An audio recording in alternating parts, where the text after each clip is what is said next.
Hiya naman kayo sa inyong kapwa Pilipino. Binastos pa nila ako. What is the law and what Pakinggan ng proceeds of the illegal drug trade ng Duterte. You're a law enforcement, the highest law enforcement official being head of PNP. Yeah. Now you're hiding this scoundrel, this fugitive. Aking personal opinion about sa situation natin sa politics. Pag-uusapan po din natin yung mga nakaraang mga issue, mga political issues at bibigyan po natin na reaction. Kung may mga questions po kayo sa akin, lagay nyo lang po yung comments nyo sa comment section at tatry natin sagutin. At sa lahat naman din po, no, ngayon ilo-launch na rin natin yung ating QR code for you to follow our channel. Kung gamit nyo po yung phone ninyo or nasa TV or nasa laptop, gamitin nyo lang po yung cellphone ninyo, scan nyo po yung code. Ayan, yung code na nandiyan sa screen. Pagka-scan nyo po, makikita nyo na po yung ating Linktree account na makikita nyo po lahat ng social media account kung saan nyo po mafa-follow ang ating channel Philcast. Diyan nyo po makikita lahat at today, ano ba pag-usapan natin? Marami akong gustong ikwento sa inyo pero again, sa lahat po na nagtatanong kung sumusubaybay po kayo sa mga upcoming natin kasi nilagay ko na po yung mga upcoming para at least alam po ninyo kung kailan tayo magla-live ulit. There were instances po na hindi po natuloy yung mga live natin this past few days dahil po mayroong mga time challenges po both sa host, sa akin po at saka sa ating mga invite. Kaya in advance po, pasensya po kung kayo'y nag-aantay sa aming collaboration. Pero we will try our best to manage. We will try our best to manage na meron tayo maging at least another way para magawan po natin ang paraan yun. Pero maraming maraming salamat din pa rin po sa mga channel. Sa lahat po, if you want to follow us, gamitin nyo lang po yung phone ninyo, i-scan nyo lang po yung code na nakikita nyo sa taas. Makakapasok po kayo doon ah, sa ating Linktree account. Makikita nyo po doon lahat ng ating social media account. Mafa-follow nyo na po kami dyan. At mas madali na para at least po lahat kayo makakita ng ating mga activities sa ating YouTube section.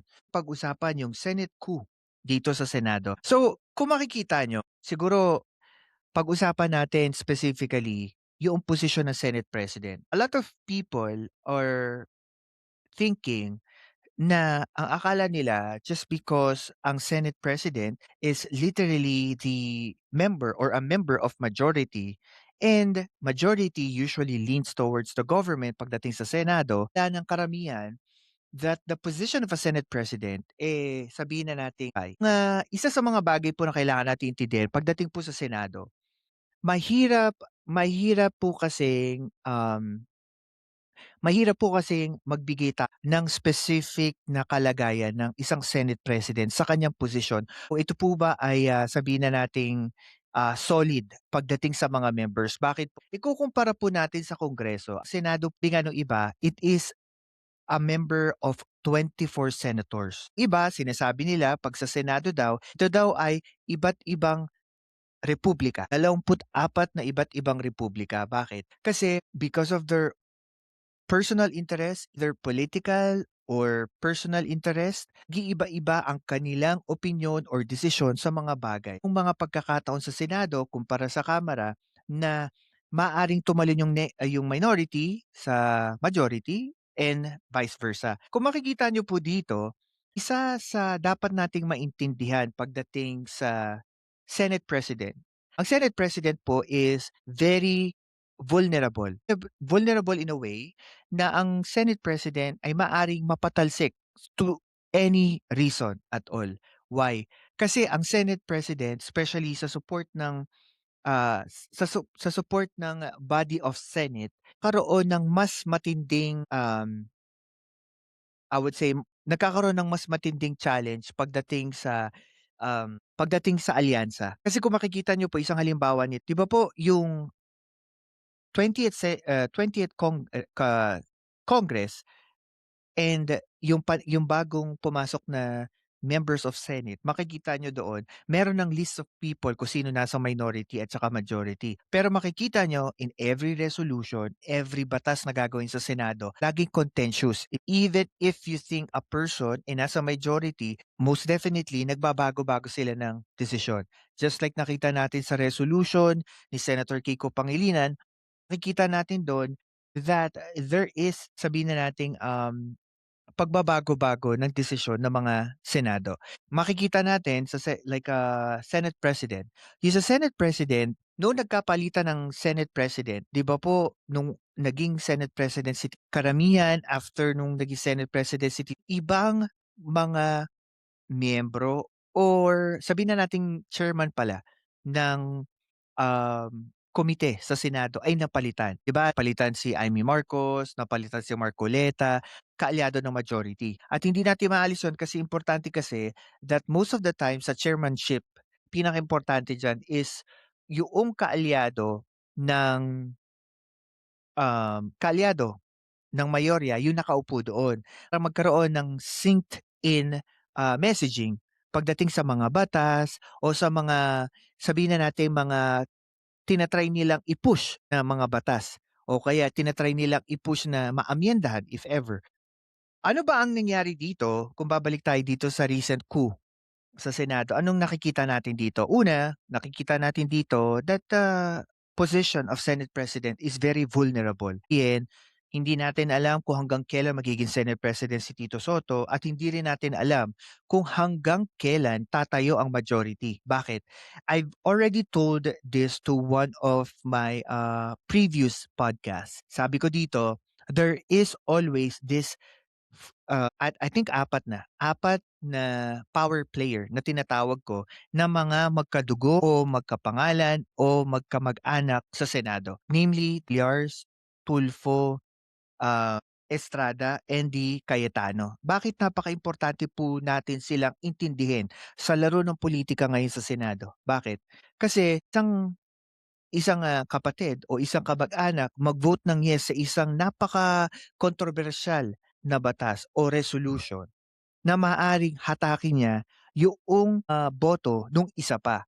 Kaya nagkakaroon ng issue right now sa Senado, nagkakaroon ng issue about sa political dynasty. Bakit kamo? Kasi kung for instance, ang pinag-uusapan dito, tatakbo yung kapatid ng isa sa isang posisyon. Like for example, Senate President. Kahit yung isang kapatid niya nasa majority, tapos yung tatakbo Senate President is nasa minority, there is no way that you will think na magbabago or magiging against yung kapatid na yon for that person to raise to that position. Kasi nga, naandun yung magkapatid sila, syempre saan siya kikiling. So nagkakaroon ngayon ng unbalanced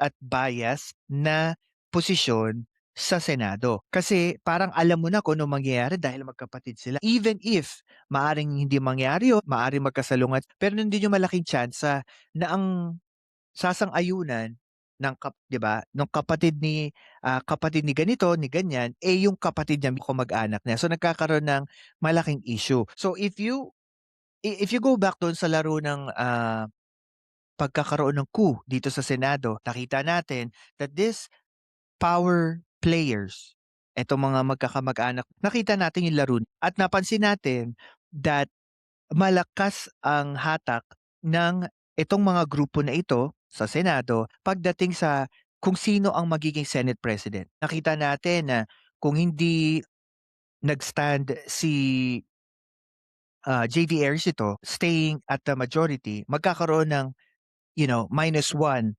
sa -1 sa majority. Nakita din natin yung Tulfo, si Erwin Tulfo, kung hindi siya nagstay sa majority is mababawasan na naman sila ng isa. Pero isa sa mga napag-usapan kasi, napag-uusapan naman ng karamihan is yung mga Villar. Kasi matindi ang posisyon nila right now dahil sa mga Villar, makikita natin that masyadong mataas ang risk nila dahil nga sa pending cases na kinakaharap nila. If I'm not mistaken, hindi pa siya pending case eh. Investigation pa lang sa ombudsman. Tapos merong lumabas na draft report na apparently hindi pa siya inilabas in public pero parang kasama yatang pinaiimbestigahan yung 2 bilyar. So, or si Mark Villar para. So, yung ganong situation, dito mo makikita at mapapansin na hindi pa rin talaga solid ang majority. At saka napakanipis eh. Napakanipis ng difference ng minority at saka majority. And that's the majority take, ano. If we're gonna go out dito um, sa mga power players, yung mga magkakapatid, lalabas tayo doon. Tingnan naman natin, punta tayo sa minority. Ano ba nangyari noong coup? Siyempre, they are trying to instigate na trying to communicate kay Senator Lauren Legarda na maging Senate President, 'di ba? May mga issue na nandun daw si Bato sa parking lot, nag-aantay lang kasi siya daw yung magiging magic vote ika nga nila na siya daw ang boboto sa susunod na Senate President. Meron din na parang kwento na um, inawitan na siya Sunday pa before that week na magkaroon ng coup about doon.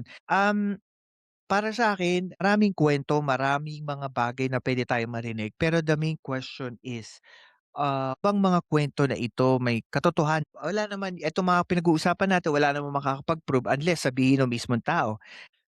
Another question na gusto ko lang din malaman at personally inoobserbahan ko kung ano ang anong mangyayari kung kasi may mga kwento this past few days. After that coup, meron ding mga minority members na maaring tumalon daw sa majority. And namely, ang balita natin, Bongo at saka si Robin Padilla. I'm not sure kung bakit or papaano, pero para sa akin kasi, minority man sila o majority, ako personally, depende may trust sa mga tao na to, depende kung ano ang binobotohan nila, sino binobotohan nila, nung klaseng mga batas yung pinapasa nila sa Senado. Kasi at the end of the day, even if they are in majority or minority, meron pa rin silang kakayanan to decide if they gonna go doon sa mga batas that will benefit the nation or the people itself.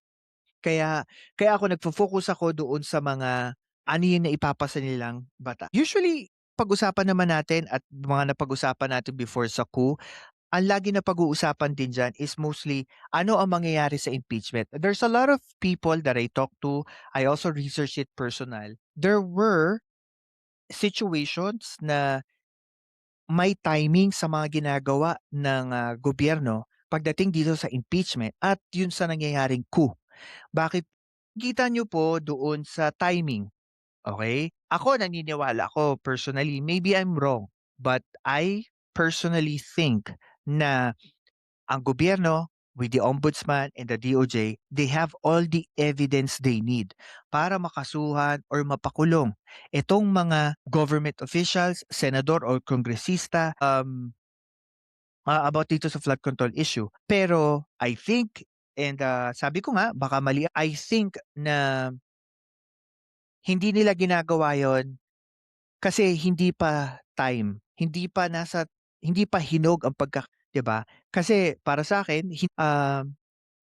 impeachment ni VP Sara. Kung hindi nagkaroon ng impeachment ni VP Sara, iisipin mo, paano ba? Kung hindi natuloy 'tong impeachment ni VP Sara, so ano mangyayari?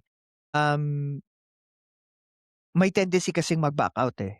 Mga kongresista or mga senador na maaaring bumoto dito sa impeachment trial. Kasi at the end of the day, naniniwala ako that the most powerful politician in the country is the president who is sitting right now, which is President Marcos. And I think that there is a power play going on. Sana mali ako.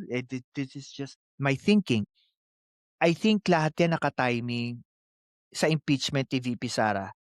Hindi pa inilalabas yung mga pakukulong, yung mga iniimbestigahan or yung mga kakasuhan because of this sensitivity ng impeachment ni VP Sara. Another question that people were asking me is that matutuloy kaya yung impeachment ni VP Sara from Congress papunta ng Senado? Ako po naniniwala ako matutuloy siya. And I really believe that there is a public sentiment to push this going to Senate. The only issue is that kung ito man ay mapunta kung ito man ay mapunta sa Senado, for instance, sino makikinabang nito pagka napunta 'to sa Senado?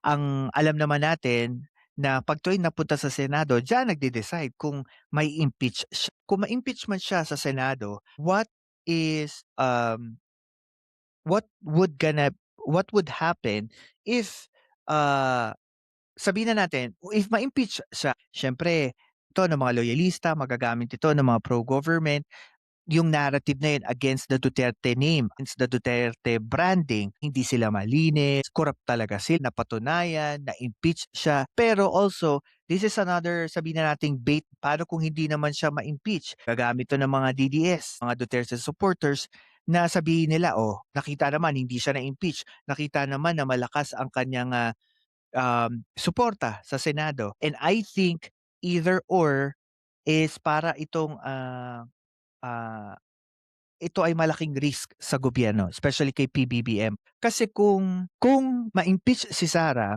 malaking risk sino yung susunod niyang ita-target.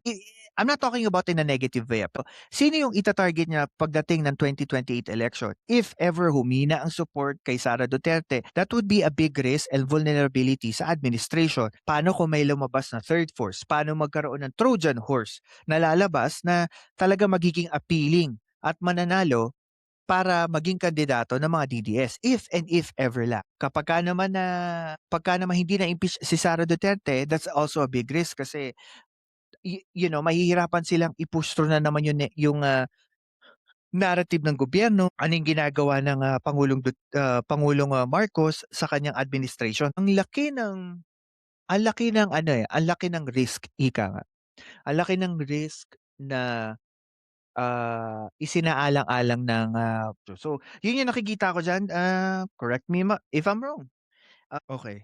Tapos ito naman sunod natin pag-usapan yung na-leak na final report ng Blue Ribbon Committee. Guys, ito po ang masasabi ko diyan. Naniniwala ako that there are political forces around Senate na sabihin na natin nagpe-pressure sa every senator. For some reason, it is connected directly sa impeachment ni VP Sara Duterte. And I think that yung nag-leak na staffer ng Senado nitong draft report ng Blue Ribbon Committee na pinag-usapan nito I think a week ago, I think it is a concerted effort ng iba't ibang puwersa, probably against kay Pangulong Marcos or yung mga grupo ng tao na ayaw ma-impeach si VP Sara, 'di ba? Or against kay Tito Sen na maging Senate President or against kay Senator Ping Lacson bilang chairman ng Blue Ribbon Committee.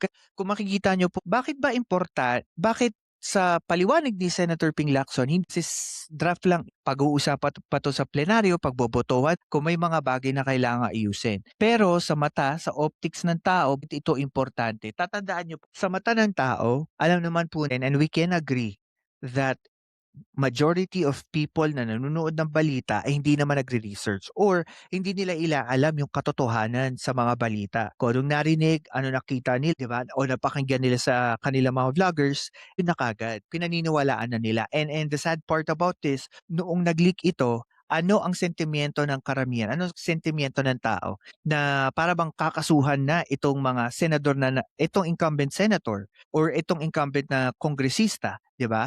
Pero kung titingnan niyo po yung paliwanag ni Senator Ping, ito ay draft pa lang. Maari pang may mga bagay na pwedeng baguhin or ayusin. Also, alam natin that malaki din ang issue na pwedeng maidulot niyan pagdating sa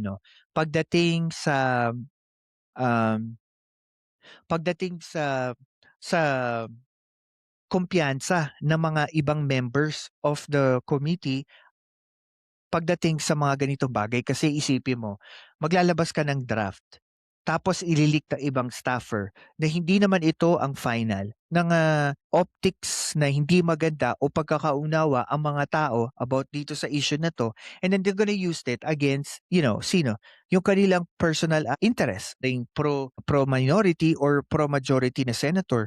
So it's not helping both parties. Kaya maganda na dapat next time around, hindi na dapat ito, or kung meron mang nailalabas sa mga ganitong report, hindi na dapat ibinibigay sa media. Kasi parang ano siya isang halimbawa siya yung parang kay Congressman Leviste, 'di ba? Yung naglabas si Leviste ng Cabral Files, lahat ng tao ang tingin nila sa Cabral Files, lahat na nakalagay doon, tiwali. Pero kung titignan mo yung paliwanag, kahit paliwanag ni Secretary Vince Dizon na yung mga pangalan na ito ay hindi pa nabe-verify or na-authenticate at that time na sinasabi ni Leviste iyon. Also, ito lang ay mga proposed project pero hindi naman lahat ito ay naipasa sa GAA for 2025. Mahirap maniwala agad sa mga kwento, especially sa politika. Mahirap eh. Kung makikinig ka lang sa mga chismis at ingay ng tao, mahirap at unfair din. Kasi unfair kasi nabibigyan natin, nadja-judge natin yung mga politiko tapos at the end, itong mga politiko naman na to, lumalabas na hindi naman pala sila yung involved sa isang allegation na yun, 'di ba? Or wala namang katotohanan. So yun yung nakikita ko. Ano pa ba pwede natin pag-usapan? Ayun pa, another thing kasi matatapos na, I think matatapos na tong investigation sa Blue Ribbon Committee. Isa sa mga bagay na gusto ko ding malaman, I think there are a lot of questions that people would like to ask. Pero yung isa sa mga question ko is, mahina pa rin yung mga ebidensya na kukuha natin sa sa ibang mga big fish na inilabas ni Yusek Bernardo. Yung kay Speaker Romualdez kasi nang sabi ni Senator Ping Lacson si um, sino to? Si Speaker Romualdez, si Nancy Binay, si Grace Poe, at saka si Mark Villar, parang nasa second group noong final report ng Blue Ribbon Committee na pinaiimbestigahan. Pero mahina pa rin yung at magbigay ng ebidensya together with Yusek Bernardo about dito sa issue ng mga korupsyon sa flood control issue, maaring siguro naiimpluwensyahan. And maybe this is wrong, nag-opinion lang tayo, pero I really believe that there is more than Yusek Bernardo can actually corroborate dito sa mga evidence na ito, especially sa mga malalaking tao, 'di ba? Na included dito sa flood control issue. Another topic na na-open up last week, I think yung senador. Okay? Sasabi nila that some of the minority or most of the minority people is senador. Kasi daw po, they are pro-China. Alam niyo po, magmula nang pumutok itong issue na ito about sa West Philippine Sea, about China, naging passionate na po talaga ako. And I have this certain belief that kung itong issue sa West Philippine Sea ay hindi natin maagapan, solusyonan, Senator Marcoleta, para hindi na daw po magkaproblema, i-give up na lang, 'di ba? So, ako naniniwala ako that etong mga binabansagang senador, naniniwala ko they are one of the example ng mga propagandista na nagbabalat kayong pro-Pilipino pero they are pro-China. Masakit lang dito, they still have followers, meron silang mga influencers, meron din silang community na naniniwala sa kanila. At para sa akin po, nananawagan ako sa lahat ng mga vloggers, sa lahat ng mga sa lahat ng citizens natin, in short. Lahat po na nakikita ninyong against sa Philippines, magsalita kayo, especially sa West Philippine Sea. Sabihin niyo po yung katotohanan, ipahayag niyo po yung mga sinasabi nila Commodore Jake Tariela, ni former Senior Associate Justice Antonio Carpio. Kasi po, at the end of the day, sila yung mga sources natin pagdating dito sa West Philippine Sea. Ang pinaka problema lang po natin is that kapag hindi natin nabibigyan ng pagkakataon yung katotohanan at nakikinig lang tayo sa mga chismis, sa mga trolls, mga memes, hindi natin na pag-uusapan ng maayos yung nangyayari sa West Philippine Sea. And tulad nga nun sa dati kong isa sa mga previous podcast ko, lumalabas dito na isa sa mga mangingisda natin, apparently pinaluhod sa mga coral reefs nung nakuha ng Chinese Coast Guard at, pag-uwi daw po nagreklamo, nagalit sila, nagreklamo dahil ginawa iyon sa ating mga mangingisda pero wala tayong narinig sa gobyerno.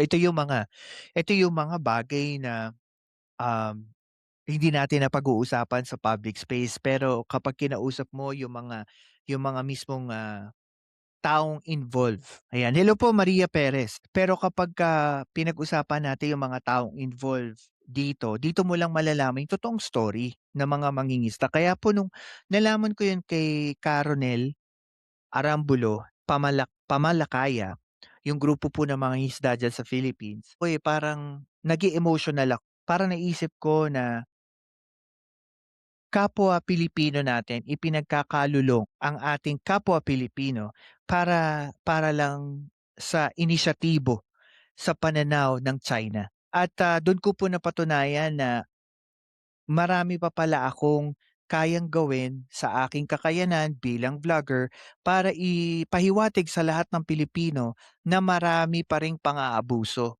ang nangyari noong kahit nung panahon ni Duterte. Actually nga sabi niya, even the time, ni Pangulong Duterte, maraming mga pang-aabuso at pang-ookupa ng mga isla sa West Philippine Sea ang ginagawa ng China before, sa mga mangingisda na hindi nila pinahihintulutang mangisda. So, ang daming mga instances na gano'n at hindi daw 'yun tumigil nung panahon ni Pangulong Duterte at, sabi niyang gano'n, mas naging tumindi pa ito nung panahon ni Marcos. Kung alam mo na Pilipino ka, saan ka titindig? Titindig ka ba sa bansang sa bansa kung saan ka pinanganak, sa dugo kung saan nanggaling ang iyong dugo, 'no, 'di ba? Na ako nga I think this was the time na one of my previous podcasts, this was the time na, kausap ko si Sir Densable TV 2.0. Yung huli kong, takeaway ay lupang hinirang. And then merong isang, linya doon. Ang sabi, "Di ka" ano 'yan? "Di ka pasisiil." Saglit lang, kunin ko nga ito. Kunin ko lang, saglit lang. Kasi gusto kong ayun, okey. Eto, 'to. Okey. Sabi dito sa isang lyrics, sabi dito, "Lupang hinirang, duyan ka ng magiting sa manlulupig." Saan ka nakakita na ang isang bansa magkakaroon ng issue sa kanyang teritoryo at ang naglalaban-laban at nag-aaway ay kapwa Pilipino, 'di ba? Saan ka nakakita ng gano'n? Kahit dito sa Amerika hindi po namin pinag-uusapan 'yan. Hindi namin hindi namin question kung ano ang teritoryo kung gano'n ang ginagawa dito sa bansang Amerika, bakit hindi natin gawin sa bansang Pilipinas, 'di ba? Bakit nagiging diskusyon pa ang teritoryo? At yung sinabi ni Senator Marcoleta na gusto niya i-debate si, Attorney Batong Bakal, si former Justice Carpio at saka si Jake Tariela, si Commodore. Ako para sa akin, this is my opinion, hindi na. Kasi nakakahiya, 'di ba? Isipin mo na lang yung binasa ko. Sabi dito, "Lupang hinirang duyan ka ng magiting, sa manlulupig di ka pasisil." Kung pinag-uusapan natin sarili nating teritoryo at hindi naman tayo sure kung ano yung teritoryo natin dahil nagde-debate nga, 'di ba? So, bakit pa tayo may lupang hinir? Bakit ka pa naging senador? Tawag dito, naging senador, bakit ka pa naging Pilipino? Kung ikaw mismo nagdadalawang isip ka, kung yung isang piraso ng isla ay sa Pilipinas o hindi sa Pilipinas, 'di ba? Bakit kailangan nating pagdebatihan 'yon? 'Di ba nanalo na 'di ba may batas kahit si Thomas Cloma nga, Thomas Cloma ba 'yun? 'Di ba ibinigay niya yung karapatan do'n sa isang isla na malapit sa atin for us, 'di ba? For us to govern and to have our sovereignty. So bakit natin pinagdidebatihan 'yan? Nakakalungkot kasi pinagtatalunan natin isang bagay na dapat hindi hindi na natin, ano 'yan? Hindi na natin dapat, pinagtatalunan, ika nga, okay? Ano pa ba? Yung Kalayaan Group of Islands. Okay, sa Kalayaan Group of Islands, kung makikita niyo po, isa sa mga naging issue doon is that may sinabi si Senator Marcoleta na para daw po hindi na magkaproblema, ibigay na lang itong Kalayaan Group of Islands. Alam niyo po, nalungkot ako at nadismaya ako sa kanya. Alam niyo po kung bakit? Nung pinag-aaralan ko 'tong Kalayaan Group of Islands, mahaba yung history niya. I don't wanna go further do sa history. Pero knowing the fact na ang Kalayaan Group of Islands ay Municipality of Palawan, ng mga tao, meron na ring COMELEC doon, kasama na rin sila sa mga bumoboto ng Pilipinas. At kung makabalik sila ng Pilipinas, for example, sa Palawan, paano sila mabubuhay? Ano yung livelihood nila? Paano sila kikilos? Paano sila gagalaw? In short, lumalagay, sinabi ng isang senador na i-give up natin yung Kalayaan Group of Islands, tayo naman mag-a-adjust. Tayo mag-a-adjust sa sinabi ng senador, tayo mag-a-adjust kung paano natin bubuhayin itong mga ililipat from Kalayaan Group of Islands papunta sa mainland ng Pilipinas. Instead of supporting the people who lives in Kalayaan Group of Islands, supporting the Philippines of our sovereignty dito sa Kalayaan Group of Islands, suportahan natin yung mga kapwa Pilipino natin doon. Masyadong komplikado. Ang masakit pa dyan is that kapwa senador eh. Kumbaga kapwa Pilipino na senador ng Pilipinas ang nagsasabi noon para bang supalpal sa mga kapwa Pilipino na, "Oh, binoto niyo 'yan, binoto niyo 'yan." Tapos ganyan palang ginagawa niya sa Senado. 'Di ba? Tsaka ako naniniwala ako na for sure karamihan or majority ng bumoto kay Marcoleta, sigurado nag-aano sila, ano bang tawag dito? Nagsisisi sila sa pagboto kay Marcoleta. Especially dito sa issue ng West Philippine Sea at dito sa Kalayaan Group of Islands. And ano pa ba? Masasabi ba nating traidor si Marcoleta? Ako po, para sa akin, usapan natin yung pagiging traidor. Sa akin kasi traidor napakasimple at napakagaan lang kasi na napakasimple at napakagaan lang yon na pagde-describe, 'di ba? Sa akin hindi siya traitor. Sa akin traitor eh. Dapat yung mas matindi pa. Ano bang word ang mas matindi sa traitor? Ano ba? Hindi basta there's I think there's another Filipino term na mas mabigat pa sa salitang traitor na pwede ko ihambing kay kay Marcoleta. Yung sama ng loob ko, yung pagkakadismaya ko sa kanya talaga personally, mas matindi pa para sabihan ko siyang traidor. Yung iba sabi nila walang kwenta daw si Marcoleta. Sa akin ano pa yun pagkainis ko. I think meron pang mas matindi doon. Modern makapili, pwede rin. Actually, mas gusto ko yung modern makapili. Pwede siguro makapal ang mukha. Yun ang siguro masasabi ko kay Marcoleta. You are saying things. Kasi parang sinabi niya, meron kasi siyang interview na misinterpret daw siya ng tao and they were politicking or politicizing. Tama ba yung term na ginamit ko? Politicizing si Marcoleta sa sinabi niya sa Kalayaan Group of Islands. Hindi naman daw yun yung konteksto. Pero these words, these terms, these comments will affect decision. Bakit? Una, senador siya eh. Ang taas ang standard sa kanya. Any words, any speech na pwede niyang sabihin, it will reflect doon sa sabida nating government official niya. At bilang senador, alam natin na you are covering the entire national issue. Kumpara sa congressist, nagre-represent ka ng distrito or party list. Pag senador kasi, ano yan nation-based ang mga issue nila. Kumbaga pangkalahatan. Yan. So, yun yung para masasabi ko saan siya nakakakuha ng kakapalan ng pagmumukha niya para pag-usapan itong pag-give up ng Kalayaan Group of Islands. Even if nami-misinterpret siya siguro ng mga kritiko niya, pero hindi pa rin eh. For you to talk about that issue loosely, na para bang okay lang, mali yun, unfair. Unfair sa mga Pilipino at unfair sa Pilipino nakatira sa Kalayaan Group of Islands. Ano pa ba? Ito na, pag-usapan natin isa pa, fake news. Sa fake news naman, tandaan po natin, ang fake news kasi may iba't ibang muka eh. Merong misinformation, meron ding disinformation. Misinformation, okay, meron ako ditong chinek kanina about misinformation saka disinformation. O sabi dito, ang misinformation is false or inaccurate information. Para ang focus ng misinformation is to deceive the public na ang isang maling information ay totoo. Kumpara sa disinformation, mali talagang information na intentionally in purpose. I think parang synonymous sila eh. Parang synonymous. So sabi lang dito, misinformation and disinformation is, disinformation is like fake news done in purpose para magbigay ng maling information. Misinformation naman is, ang main purpose is to share information without intent to deceive, but the person believe it's true. Ayan. Hello sa'yo, Densable. So, what I'm trying to say sa fake news, sa larangan po ng social media and kahit makita nyo yung iba't ibang uri ng pagbablog sa social media space.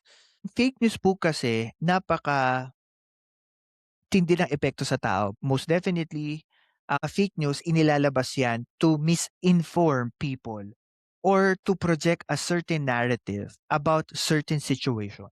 For instance, issue na lang siguro, issue-based tayo.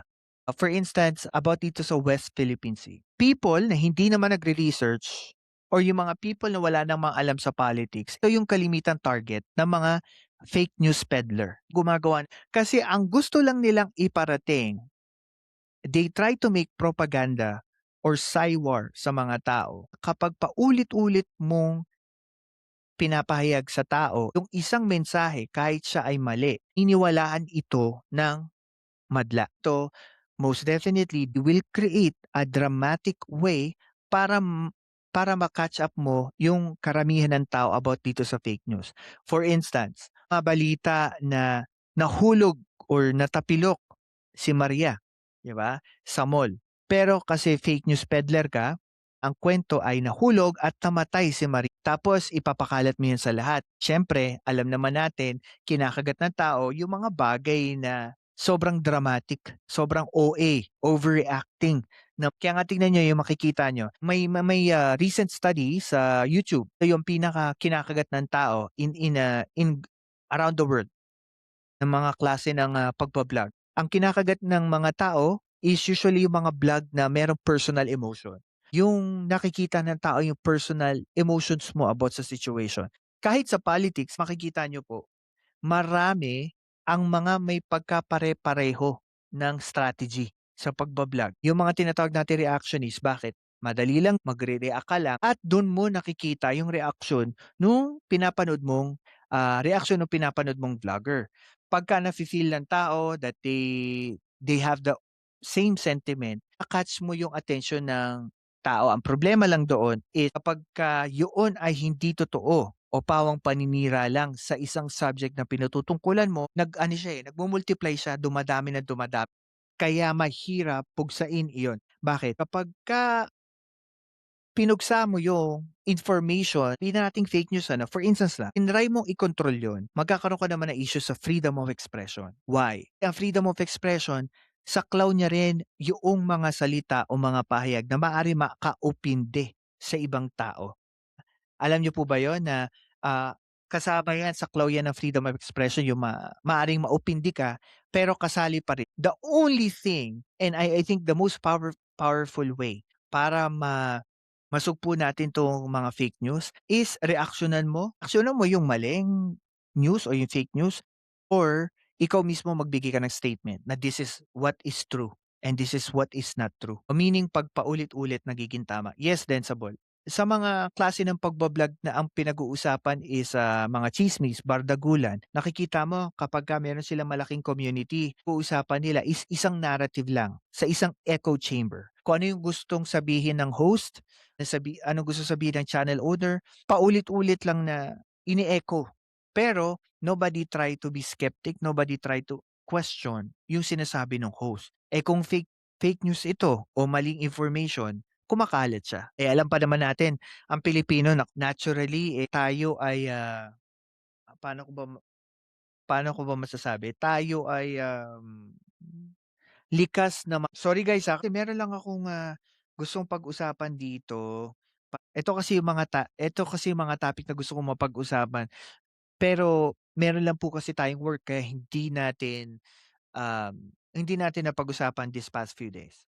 Senator Marcoleta.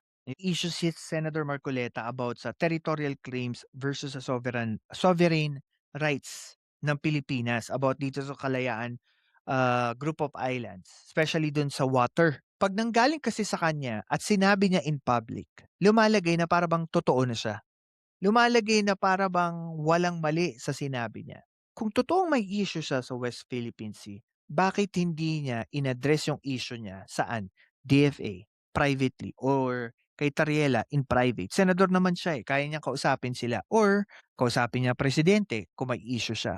Pero ang problema kasi, when a certain senator says something sa plenaryo, nakakatch up to ng media. Pag nakatch up to ng media, makakatch up ito ng mga marites na vlogger, marites sa mga Pilipino, 'di ba? Lahat na tayo diyan, included pati ako. Pag-uusapan nito and nagkakaroon ng iba't ibang opinyon. At saka alam niyo naman po sa Pilipino, Mariosep, isang message mo, sanga-sanga na yung interpretasyon ng iba't ibang tao, 'di ba? Iba't iba na ang interpretation niya. Kaya para sa akin, sa umpisa pa lang, kung may issue talaga at genuine yung gustong pagtulong ni Senator Marcoleta, focus si Senator Marcoleta to specifically talk in private sa mga taong involved at para maintindihan niya kaysa yung nagbabangayan sila sa social media, si Justice Carpio, sumali na si Tariela, si Cayetano ngayon, sumali pa to si Attorney J. Batumbakal. Ang dami eh, 'di ba? Ano ang nagiging issue nito? In a bigger scheme of things, nagkakaroon ng benepisyo dito ay ano, ang gobyerno ng China.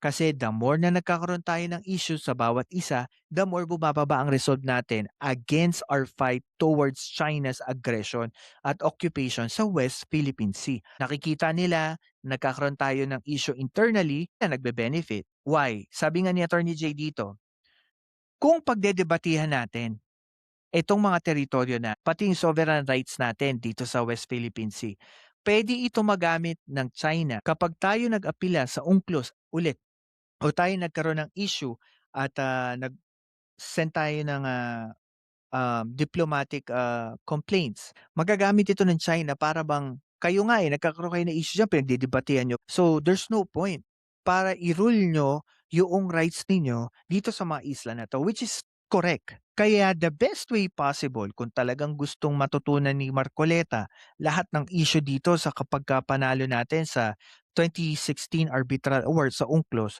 sabi niya directly yung mga taong involved at tigilan niyang magsalita na magsalita sa social media because it doesn't help the country. It only help the China. It only help the Chinese government or the country of China. Hindi nakakatulong ito sa bansa na. And that's my point. The more na nagsasalita siya, pinipikap ito ng media, pinipikap ito ng mga vlogger na I think tama din naman nagbibigay tayo ng opinion.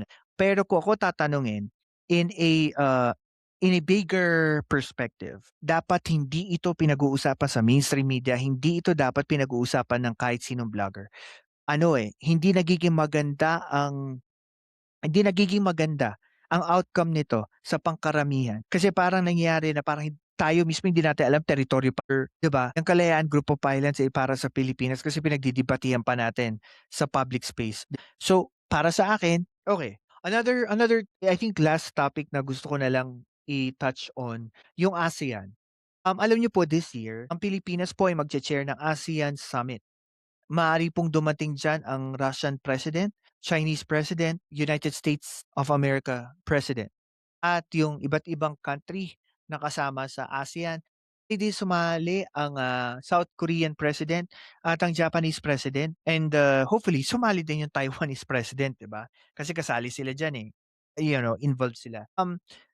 Bakit importante natin pag-usapan ito? Tandaan niyo po, ang ASEAN is Association of Southeast Asian Nations. Ito po yung mga bansa na nasa silangang bahagi ng Asya na meron po tayong pare-parehas na interes dito sa or sa South China Sea. Hindi pala West Philippine Sea, sa South China Sea. At kabahagi po ang Pilipinas dito sa mga claimant ng ah, isa sa mga isla na 'to. Bakit importante po 'tong ASEAN Summit? Una, napakaimportante po nito dahil apektado po tayo sa nangyayari ngayon sa West Philippine Sea dahil marami tayong mangingisda na naapektuhan ng pang-aabuso, pagwa-water cannon ng Chinese Coast Guard. Importante din ang ASEAN Summit kasi dito natin nai-express yung protest natin about China's aggression sa West Philippine Sea. importante rin natin na ipakita sa mga Pilipino, kapwa Pilipino natin, that Philippines under President Bongbong Marcos is resilient. Madali tayong maka-adjust, maka-adapt sa pagbago-bago ng sistemang global sa ating ekonomiya, ating society pagdating sa ASEAN. Ibig sabihin, yung iba nating karatig bansa, 'di ba? Nakasali dito sa ASEAN. And I think finally, importante nating malaman na malakas ang Pilipinas. Siguro marami nagsasabi, "Oh, mahina ang Pilipinas kasi wala tayong barko, wala tayong barkong pandigma, ah, against China." Pero kung naniniwala ako, that is only a surface issue na hindi natin kailangang pag-usapan eh. Kasi mas lalo natin pinag-uusapan yung sabihin na nating obvious na kahinaan, bumababa yung resolve ng Pilipino. Ay oo nga, mukhang mas malakas nga. So wala na tayong pagkakataon para ilaban natin yung napanalunan natin na arbitral awards noong 2016 sa UNCLOS. Kasi wala naman tayong barkong pandigma eh. Kasi mas malaki ang China. Kasi mas mayaman ang China. Diba? Pero hindi po natin alam that Philippines ay malakas. Marami po tayong kaalyansang bansa. Pangalawa, mas mataas po ang surplus ng Chinese economy sa ating ekonomiya sa Pilipinas. Ibig sabihin, kapag po nagkaroon ng problema at nawala ang trading agreement natin sa China, mas malaki po ang mawawala sa China kasi sa ngayon, sa ating economics, pinaliwanag na yan ng isang ekonomista, ang ibig sabihin kasi ng surplus is, ang China ay mas malaki ang kinikita niya at benepisyo niya sa Pilipinas kesa ang Pilipinas na kinikita niya sa China. Kaya po kung mawawala ang China at siya ay aalis, mas malaki po ang magiging epekto sa China. Yan ang katotohanan. And then also, sinasabi nila na tayo yung nag-aaway. Alam niyo po, totoo lang kung babasahin niyo kahit yung sa mga social media accounts, public space, makikita niyo na yung mga trolls, yung mga tao na sabihin na nating pro-China ang opinion, nakikita niyo that they are just gaslighting. Pero kung titingnan mo itong mga trolls na either bayaran sila o wala naman silang sariling account. Tapos tayo yung nag-aaway-away tayo, nagtatalo-talo. Tingnan niyo kung talagang totoo na meron tayong problema dito sa mga isla, sa mga teritoryo natin, sa mga isla na ito. Kung totoo po ito, bakit nandiyan ang China, ba? Bakit may issue sila sa atin? 'Di ba? Kung talaga ito ay malaking problema, 'di ba? Ako naniniwala ako that this is not a big problem for the Philippines. This is a bigger issue sa China. One of which is yung geopolitics. At I think that the reason why is because una, alam natin that the South China Sea is the biggest shipping line in the world na mga supply sa trade. Ito kasi yung daungan, kalimitan ng mga nakikipag-trade sa Asia, palabas ng Asia, papuntang Atlantic Ocean. And then also, ito din yung pinakamayamang maritime ecosystem sa buong mundo. Kita lang yan sa South China Sea. At dito rin natin makikita yung ito din yung parang lugar kung saan maraming nagna-navigate na mga eroplano, barko, 'di ba? Siyempre kasali din 'yon, connected din 'yon sa ekonomiya natin. And I really believe that China has more to lose than Philippines kung ano mangyari dito sa South China Sea. Kaya ako naniniwala that China, they know na mahina sila pagdating dito sa South China Sea, and what they are doing is to push their narrative, to have their propaganda push towards the society dito sa Pilipinas at pag-away-awayin tayo. Sabi ni Densobol dito, ito nga nakakalungkot sa mga kapwa Pilipino. Tayo pa mismo mga kapwa ng underestimate sa sarili nating bahay. Yes, nakakalungkot. Nakakalungkot kasi dapat hindi ito pinag-aawayan eh. Dapat ito alam na natin na sa umpisa pa lang, we all should know na Pilipinas yan eh. O yun, ano pa ba? I think cover ko na yung gusto ko i-cover. Again guys before anything else, in advance nagpapasensya na. Marami tayong mga upcoming videos this past few days. So, hindi tayo nag-succeed dahil po sa mga challenges, especially sa time. Dahil po, andito po ako sa States at yung mga naimbita natin sa iba't ibang parte ng bansa, syempre po, hindi kami nagkakapareha sa oras. personally, as the host of this platform, I'll try my best to catch up. Maaari po siguro maggawa tayo ng mga recording tapos i-play natin doon. Pero again, asensya na po in advance kung hindi nyo pa napanood yung video na yon or hindi nangyari yung mga video na yun. Pero on our team, we will try our best na makari mga ayun. Ayan. Ang code na yan nasa taas. Take up i-scan nyo lang po yan yung QR code na yan at makikita nyo na po yung ating account dito sa Linktree kung saan makikita nyo lahat ng social media platform na naandun po tayo, Philcast. At pwede nyo na po kaming ma-follow dyan directly. Mas mabilis na po yan. As we found out, mas mabilis na po yan na tayo ma-reach. Pakishare na lang din po. Siguro, magkakaroon tayo ng mga recordings. Moving forward, magkakaroon tayo ng mga recordings. Probably either ako lang or meron tayong mga mai-invite ng mga vloggers which is not inline sa ating scheduled upcoming podcast. Pero magkakaroon tayo ng ganon, especially sa mga panahon na hindi po ako makakapag-live dahil may work ako or may mga magka-cancel, dyan makikita nyo po yung mga recording na. Pero again, maraming salamat po kasi kahit papaano, nagsusupport po kayo sa ating channel. We are still growing. Ano ba? Siguro sa susunod na mga lives, kung meron kayong mga comment or magti-team replay kayo tapos maglalagay kayo ng comment, I think mababasa ko yun and then I'll try na siguro mag-short ako or reels ako. I think that's the right term. Tapos sasagutin ko yun. Doon ko sasagutin yung mga comment ninyo, especially. Ano pa ba?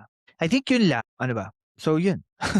Maraming salamat po and again, thank you po sa walang sawang support and hopefully magkita-kita tayo sa susunod na live.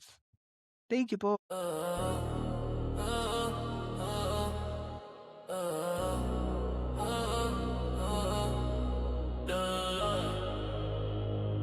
Yeah. Truth in the baseline, facts in the cadence. Silent rules, but the message stays stainless. No smoke, no mirrors, no pay for stands. Just power to the people. This is Phil Cass. So type of stay woke, let the truth broadcast. No noise, just signal. Remember that history don't bend to the ones who fast talk and listen to the ones who think. This is Phil Cass.